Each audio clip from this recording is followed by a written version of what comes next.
Welcome to Global View. Join us on this multi-visual journey around the world. With you about our nation's unprecedented response to the coronavirus outbreak that started in China and is now spreading throughout the world. Today, the World Health Organization officially announced that this is a global pandemic.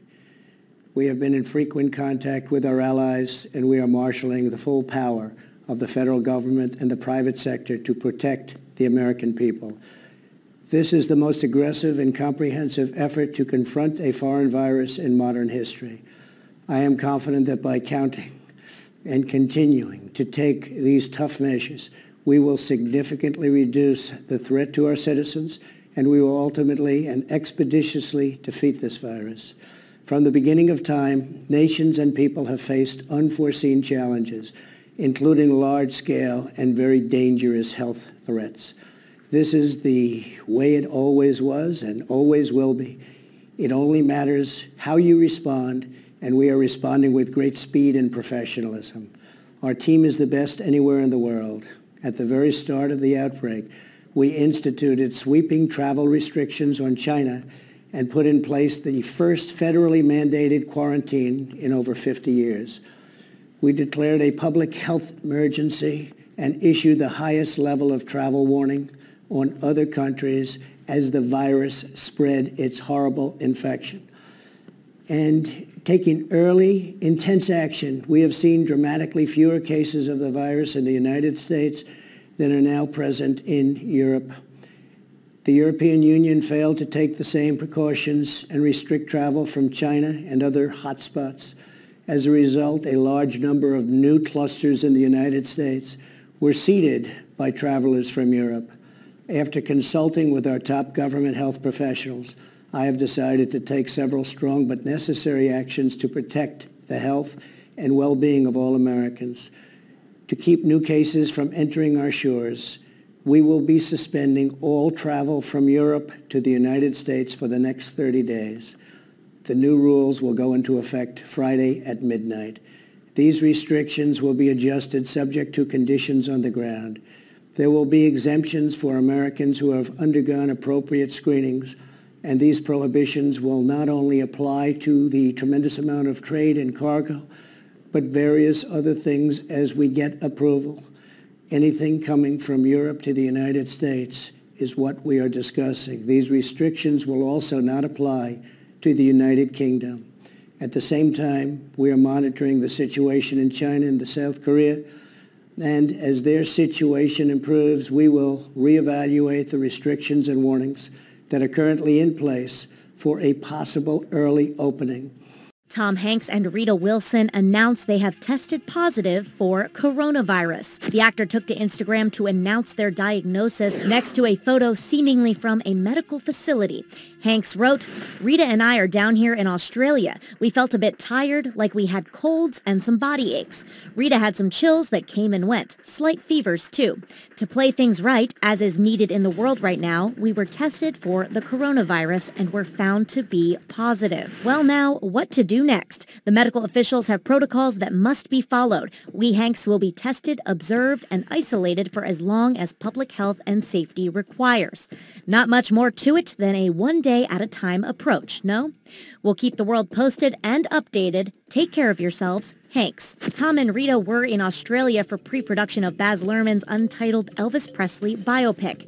In a statement, Warner Brothers said, "We have been made aware that a company member from our Elvis feature film, which is currently in pre-production in the Gold Coast, Australia, has tested positive for coronavirus. We are working closely with the appropriate Australian health agencies to identify and contact anyone who may have come in direct contact with the individual. The individual who tested positive for coronavirus is currently receiving treatment." Right there, it says to avoid crowding, consider rearranging large activities. So will the Pence-Trump campaign suspend campaign rallies and other activities? I think that'll be a decision that's made literally on a day-to-day basis. I thought Dr. Fauci spoke to that yesterday very well, that we're going to, I'm very confident that the campaign will take the very best information and make the very best decision going forward. But these proposals are things that every American can do all across the country that will reduce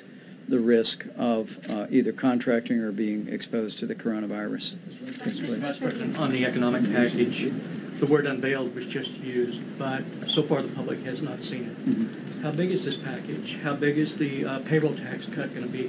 When is the general public going to see what you all have put together? Right. Larry? We are working out details right now, so I don't want to quote any numbers ahead of time. You know, you make a proposal, we're checking with the leaders of both parties in both houses and see what is doable and where the, tough nuts are going to be. So I don't want to get into any detail. I think the outline of the thing is very important. The payroll tax holiday is probably the most important, powerful piece of this. But on the other hand, I want to draw attention. We can use administration and executive authority, again, to help unpaid sick leave people, which is very important. We can use it for the medium and smaller businesses, which is very important. Other distressed sectors, we have some leverage on tax deferral. We know, look, I will say again, as I have for quite some time, the economy is strong. We also know there are going to be problems ahead. We know there are going to be challenges ahead. Don't deny it. We'll see. I want to take that a day at a time and a fact at a time, a statistical release at a time.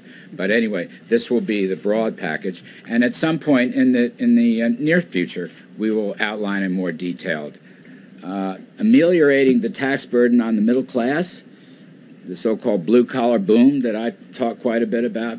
That's what this is aimed for. That's really what the payroll tax is principally about.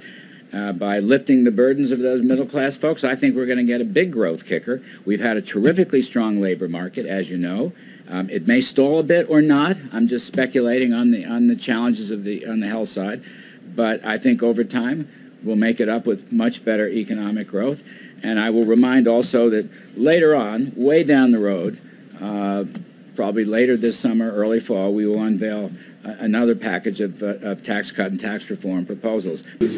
Landed on U.S. soil. Did he mention any of that to you in your conversation? Yeah, we had a private conversation, but he said we're going to do the right thing, and you have my support.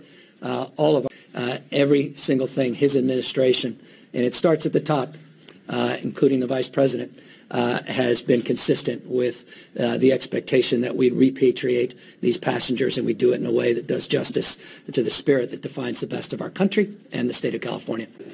Goes without saying that the United States must work with scientists around the world to aggressively develop a vaccine for the coronavirus.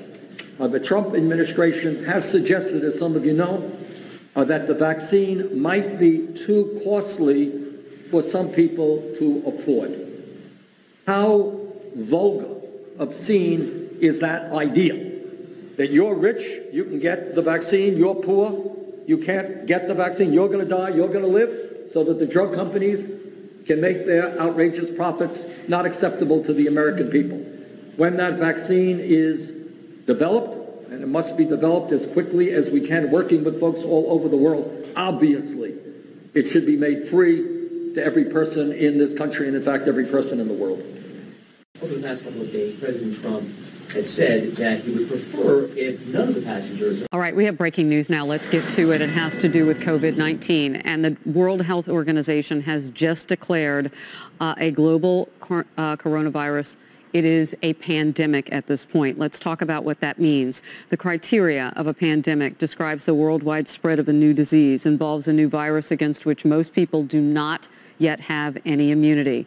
Virus can infect people easily and spreads person to person. We are seeing those things. It implies efforts to contain an outbreak in a region or country have failed. A pandemic describes how widespread an illness is, not how necessarily lethal it is. The WHO has said it is tightening its criteria for classifying an outbreak as a pandemic and is working on a new definition as it relates to coronavirus.